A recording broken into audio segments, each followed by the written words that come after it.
Here we are again. Fairly hot day outside, and once again, I'm not being contrary, but it's actually more comfortable to be wearing a kilt in this baking hot weather.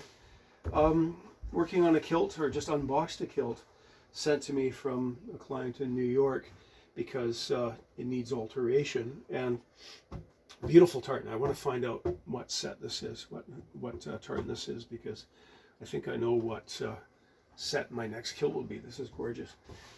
It's really nicely made. It's made by, there was a label here somewhere, the Athol Bros, Cambridge, Massachusetts. Fabric made in Scotland. Well, we can tell that. But it's beautifully made.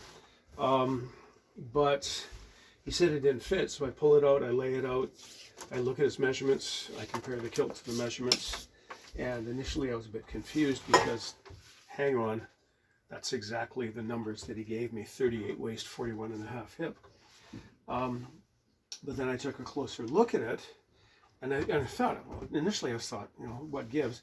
I could see immediately that you can see some of the pleats, the stitching, the fell stitching is let go. 1, 2, 3, 4, 5, 6, probably some more.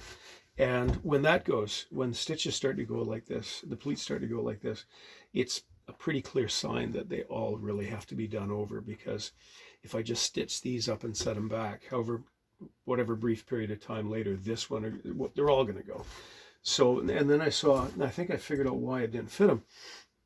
This kilt's been altered in the past by somebody. I'm going to give them an E for effort, because you can see the overlap of the buckle to the buttonhole. The buttonholes burst, and we know it causes that. Somebody pulling their, using, I've mentioned it in a couple of my videos, somebody putting the strap through and then cinching the guts tight. Well, that's blowing that, so we're gonna have to repair that. But this buckle is way too far over. So when the strap would, part of the reason why this is burst is the strap would come through and then have to basically double back, and again using this as a fulcrum. So this buckle's got to be moved back to about there. In fact, I think if I lined up that black line with that black line, which presumably where it originally was, that problem would be solved. Repair the buttonhole, repair all of the pleats.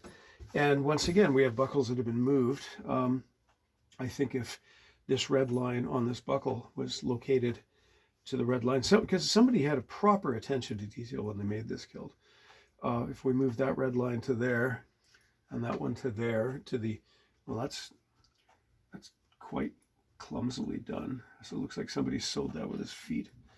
Okay, but so there's that. So I'm not going to have to change, I'm not going to have to alter the size of the aprons at all, which is great, because obviously I can't make this beautiful top strip any longer. I've gone through every pleat looking for dust bunnies and stuff like that, because I'm always afraid it'll be a moth, right? Now I'm going to give the original maker, I'm going to say, you know, good try. I mean, they did put one piece of canvas. They worked around the buttonhole there, which is good. It's not a way I do it, but I like it. And they applied the steeking, or yeah, the steeking, the herringbone stitch. I don't think there's not enough of them, but they did it. At least they did it in the correct manner. They've done a proper steeking right there, which I might go over and do again. That's actually really well done. But they cut the canvas, and again, they're using tailor's canvas when they don't have to. They cut the canvas 1, 2, 3, 4 places to make the radius, and that destroys. Okay, it's actually not bad, but they had to do that extra stitching.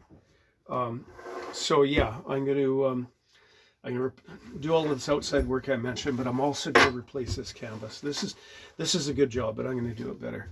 And yeah, and give it a clean in the press, because it's evidently been through a dry cleaner. Well, that's very clever. Okay, I was just looking. It is in fact joined from 2 pieces. You can see the seam there.